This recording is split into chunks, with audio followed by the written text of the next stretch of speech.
नाशिकमध्ये कायद्याचा बालेकिल्ला ढासळला. 5 ते 6 दरोडेखोरांचा बंदुकीच्या धाकाने थरार. एक जण गंभीर जखमी.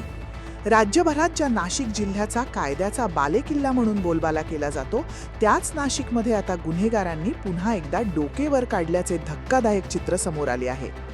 नाशिकच्या पंचवटी परिसरातील हिरावाडी रोडवर असलेल्या एका सराफा दुकानात चक्क सशस्त्र दरोड्याचा प्रयत्न झाल्याने संपूर्ण परिसरात प्रचंड खळबळ उडाली असून व्यापाऱ्यांमध्ये भीतीचे वातावरण निर्माण झाले आहे. मिळालेल्या प्राथमिक माहितीनुसार हिरावाडी रोडवरील समृद्धी ज्वेलर्स या सराफा दुकानाला दरोडेखोरांनी आपले लक्ष केले. 2 मोटरसायकलवरून आलेल्या 5 ते 6 अज्ञात सशस्त्र दरोडेखोरांनी दुकानात घुसून दरोडा टाकण्याचा प्रयत्न केला. या थरारक घटनेदरम्यान दरोडेखोरांनी थेट बंदुकीचा वापर केला. प्रतिकार करण्याचा प्रयत्न केला असता दरोडेखोरांनी बंदुकीच्या दस्त्याने केलेल्या मारहाणीत एक व्यक्ती गंभीर जखमी झाली आहे.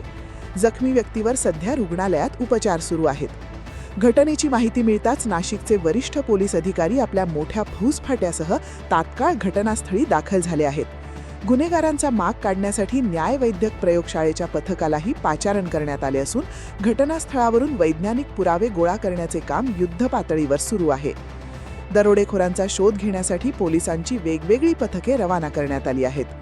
पंचवटीसारख्या गजबजलेल्या भागात थेट बंदुकांचा वापर करून दरोड्याचा प्रयत्न होत असल्याने नाशिककरांमधून तीव्र संताप व्यक्त होत आहे.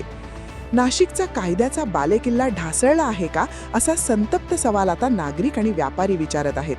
गुन्हेगारांवर पोलिसांचा वचक राहिला नसून पोलीस आयुक्तांनी तात्काळ या प्रकरणात लक्ष घालून गुन्हेगारांवर कायद्याचा कडक धाक निर्माण करावा, अशी मागणी आता जोर धरू लागली आहे. Bureau report, blue star news, Nashik.